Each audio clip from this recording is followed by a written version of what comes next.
1959 সালের শীতকাল। রাশিয়ার উরাল পাহাড়ে 9 জন অভিজ্ঞ ট্র্যাকার একটা অভিযানে বের হয়। তাদের লিডার ছিল আইগর ড্যাটলভ।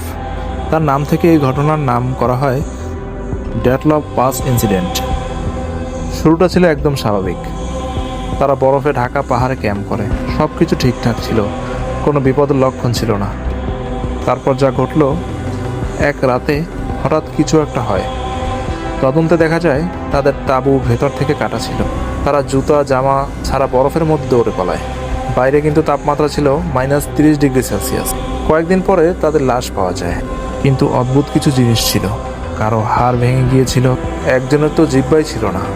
কিছু কাপড়ে রেডিয়েশন পাওয়া যায়। আশেপাশের কোনো লড়াই বা পশুর আক্রমণের চিহ্ন ছিল না।